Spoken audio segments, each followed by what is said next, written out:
Hello everybody, I'm the conservative coin collector. Welcome back to my channel. I have two cool close-up coins, as you can see back here. That is a 1999 close AM, that is a 1999 wide AM.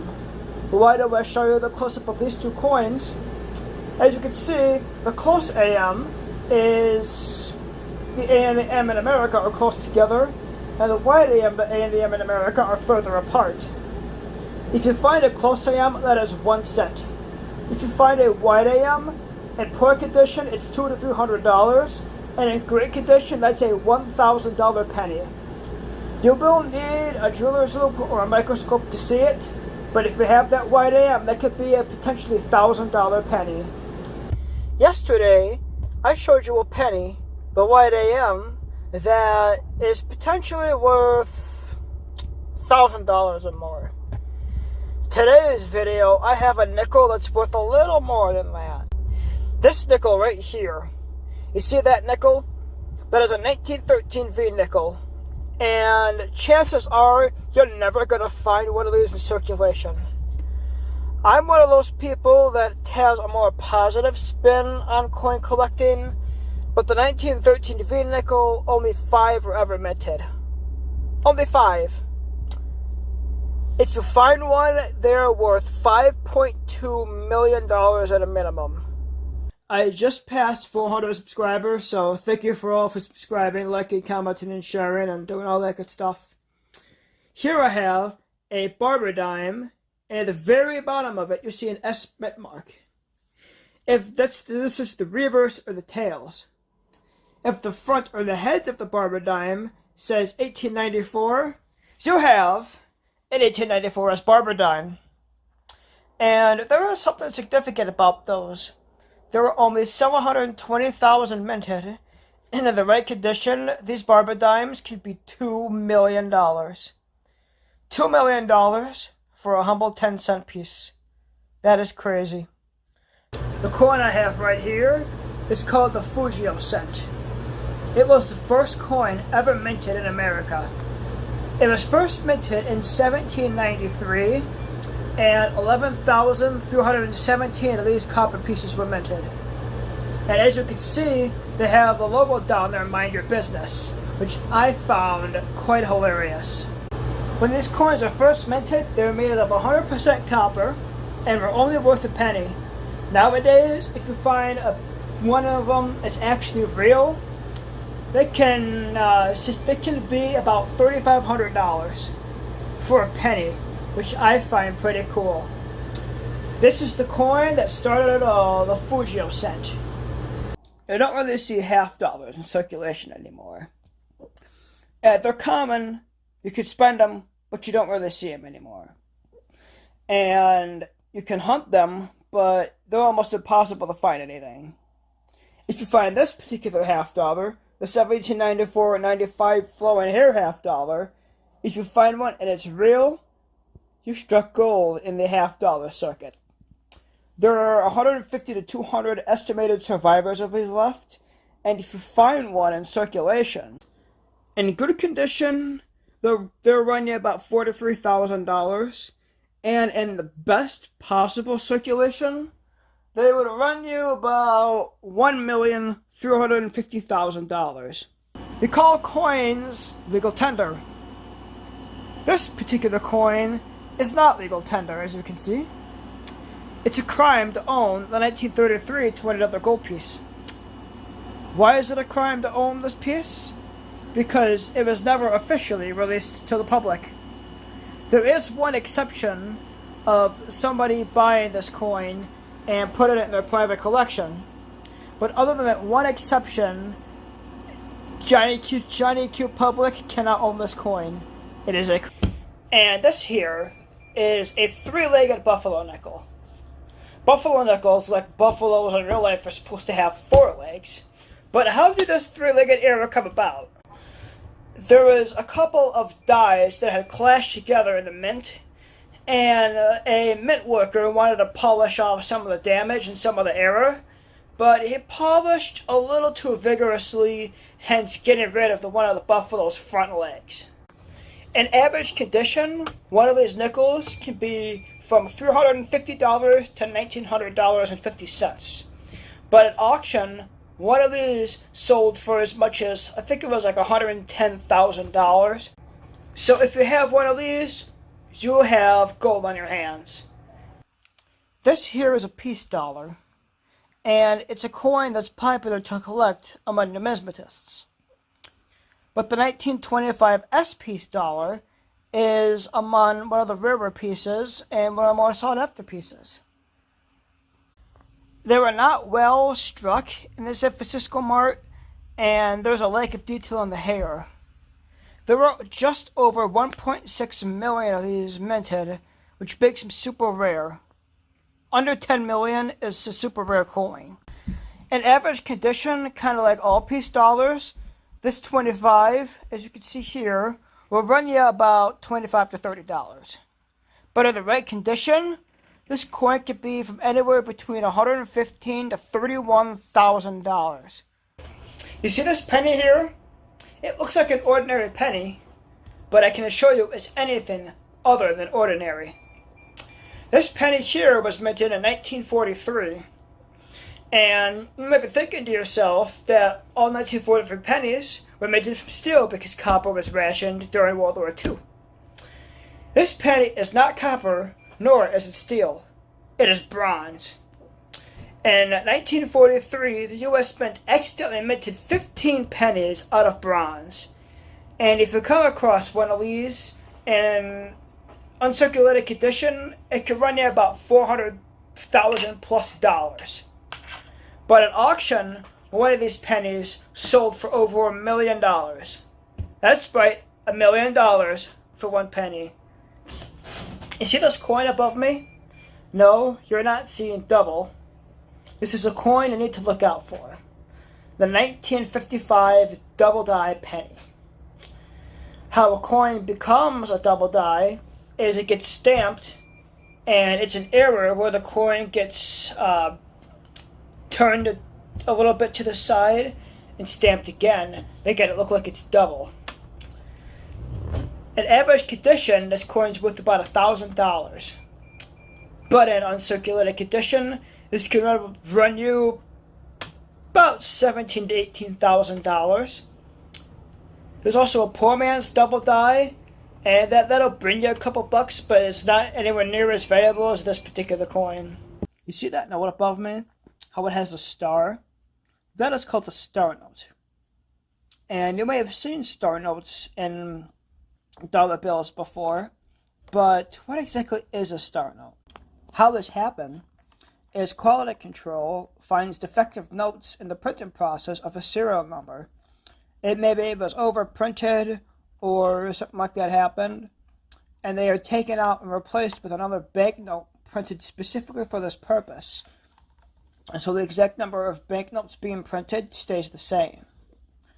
That's why there is such a thing as a star note. That star represents the dollar bill that was replaced because the first dollar bill was an error.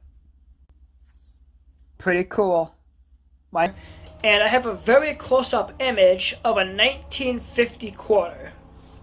This mint mark just looks like a metallic blob, but I assure you, this is what makes this quarter valuable. It is a 1950 S over D, and if you find one of these quarters, you have struck gold coin roll hunting. Let's say you find one of these, and it's in average condition or good condition, which is the lowest you can find it in. It'll be worth about $70. But if you find one of these and it's in uncirculated condition, it could be as much as $1,300. $1,300 for a humble 25-cent coin. And this is an Isabella quarter. Here's the reverse of that quarter. It was a commemorative quarter minted in 1893 by the U.S. Mint. It depicted Queen Isabella, the same queen that helped fund Columbus's expedition to the New World. This coin was designed by the mint engraver at the time, Charles Barber. You may also know him for the Barber coins of the time, the Barber quarter, the Barber dime, so on and so forth. This was the only commemorative ever minted at the time that was not intended for circulation. Although just a quarter back in the day, this quarter could be worth as much as $1,000 today in the right condition. And they're rare to find in circulation because they weren't intended for it. This coin has a very dark history. It was minted from 126 BC to 57 AD, and this coin was also used to portray Jesus in the Bible. Jesus was betrayed with 30 pieces of silver, and the shekel of Tyre is believed to be that piece of silver that he was betrayed with. Believe it or not, a shekel isn't a 6 or 7 figure coin. It is worth between $400 and $1,200 and depends on what condition it's in. But for what I believe, the shekel's history is priceless, and they are priceless. It's a dark history, but if you don't learn from history, we're doomed to repeat it. And today, I'm showing you a 1959 D penny. This penny may not seem all that special, but I assure you it is. There's an error in the 1959 D, on top of it being a transition year. A transition year from wheat penny to memorial cent. But there is an error called a mule error, and the wheat stalks were accidentally put on 1959. This coin error is very rare, and there's a very low number of them, but if you do find one, it could be worth up to $50,000. That's a lot of money for one penny. And this is a very large coin. It is from Canada, and in 2007, Canada released this coin. And it has a $1 million face value. And at the time, that it was made of 99.999% pure gold. The melt value was like 3.7 million. And nowadays, if we even knew where it was, it would be worth about 5.3 million. Unfortunately, we don't know where it is. We may never recover it because it was stolen. And they're thinking the robbers may have melted it down and sold the gold. And today, I have an 1877 Indian head penny I have to show you. Why is this penny so special? Because this Indian head penny is known as a key date and is highly sought after by collectors. Not only is this penny a key date and in high demand, it's also very, very valuable. Lower grades of this penny could be about $360, but higher grades can be as much as $1,500. Now that's a lot for a penny. The half penny, or the half cent. First authorized by the Coinage Act of 1792, this coin was produced by the United States from 1793 to 1857, and the piece was 100% copper. It was valued at 5 mils, or 1/200th of a dollar. It was also slightly smaller than a modern-day quarter. Unfortunately, we don't have this coin anymore. The Coinage Act of February 21st, 1857 discontinued this and the large penny to make way for the Flying Eagle small penny. I find it funny we had a half cent back in the day, considering nowadays the actual penny doesn't get you anywhere. This here is a 20-cent piece. Here's the reverse of that 20-cent piece. It was 90% silver and 10% copper, and it was only struck from 1875 to 1878, but only for collectors. But it was only struck for collectors the last 2 years of production. This coin here was proposed by then Nevada Senator John P. Jones, but it proved a failure due to the confusion of the quarter. It was both similar in size and value to the quarter or a 25-cent piece. Let's say you find a 20-cent coin. It's going to be worth between $80 and $650. However, they can sell for as much as $65,000 in the right condition. This here is an Ike dollar. I actually own an Ike dollar, and it's one of the biggest coins that I own. Let me show you what I mean. This is a Canadian quarter. It's identical to the size of an American quarter. This is an Ike dollar. Look at how much bigger that is. Isn't that absolutely crazy? The Eisenhower or Ike dollar is the first dollar minted since the peace dollar ended in 1935, and they were minted from 1971 to 1978. Other than maybe some specialty coins, these aren't going to be worth all that much more than $1, but I still find them very, very cool, and if I find them, I keep them. Thanks for watching. Like, comment, subscribe. Bye. This is a trade dollar, and trade dollars are already valuable, but this one's not only a trade dollar, it's a key date, it's a proof, plus cam. This coin is 90% silver, 10% copper, and the mintage, only 5. Only 5. Only being a proof, it is rated from MS63 to 65 plus. And the MS63 value of this coin is $2,150,000. The MS65 plus version is $4,250,000. I recently did a video on a couple of silver certificates that I bought for my dollar bill collection. And that got me thinking, is there a silver certificate worth a lot more money than the ones that I purchased? This one is. It is an 1896 $1 silver certificate. It's not in the best of shape, but without the best of shape, it's worth about $110. And let's say you do have one in pristine condition that was it looked like it just got minted yesterday, you're looking at a $500 $1 bill. This is a double die reverse of a buffalo nickel from 1935. The coin may be cut off a little bit due to how high resolution it is, but you can clearly see United States of America is doubled, e pluribus unum is doubled.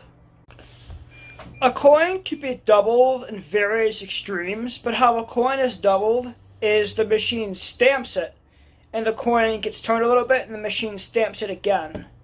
It can be ever so nth of a degree, or it could be like the 1955 DDO, which of course is the famous double die penny. Let's say you find one of these in good condition, $63. But if you find one in uncirculated condition, it will be $6,849. This coin could pay for your rent. Thanks for watching. Bye. Should the penny be abolished? It takes 2.1 cents to make a penny, and they don't go as far as they used to. As a numismatist, I say no. And if it actually didn't even have to change your whole system, something couldn't be 451. It'd have to be 450 or 455. And I want to know your thoughts. Should the penny be abolished? My thought is no. Let me give you some stats on the penny right now. The US Mint makes between 5 and 16 billion pennies every year, and there's currently 150 billion pennies in circulation, more than all the other coins combined. So let's say the penny was abolished, it's not going away anytime soon, and the Mint has no plans to abolish the penny whatsoever. I scored something at work last night you're not going to believe. When I first saw this coin here, this quarter, I could immediately tell it was silver. And then when I flipped it over and got the year, 1954, I have a 90% silver quarter that I pulled out of circulation. The fact that it's 90% silver alone makes it more than a quarter. But how much is it really worth? Like, what are the statistics on it? I got those for you. 1954 silver quarters are between $4.25 and $7.25. And depends on the condition, but uncirculated pristine ones can sell for as much as $11,500. And yesterday's video, I showed you a quarter that I scored from work that was only worth about melt value, but it could have potentially been $10,000 in pristine condition. This coin was not in pristine condition. Today's video is a coin that will actually be worth $10,000 if you do find it. A 1937 quarter, and more specifically the 1937 double die quarter. You can see here I have a close-up of it, and the motto, "In God We Trust," is doubled. If I had scored this particular quarter, in good condition, it is $264. And in pristine condition, this is actually worth $10,000 plus. I want to thank each and every one of you because I recently hit 500 subscribers, and my most recent short was celebrating the fact that I hit 500. And thank you all. Today's video, I'm going to celebrate with the rarest of all the Denver minted wheat pennies, the 1914 deed. This penny is quite valuable and quite rare. There are only 1,192,000 of these ever minted, and one like this in decent shape or better could be worth $3,394 for one penny. That is a hefty paycheck right there. Imagine coin roll hunting for free and finding this and getting paid $3,300. That's a pretty good deal. And this is a coin that was going to be released but never did get released. It was a proposed coin. It was going to be the Union or the $100 coin. This coin had potential, but it was canceled before any planches could be minted. A $100 coin actually would be kind of cool, but we have the $100 bill. In my personal opinion, I'm glad we never got the $100 coin. We had the $100 bill and still do, and I'm sure it would have been confusing to have both a coin and a bill that would be both worth $100.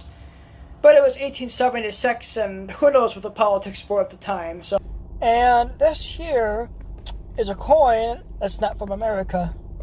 It's an old Roman coin. You see that inscription? That's what makes it so valuable.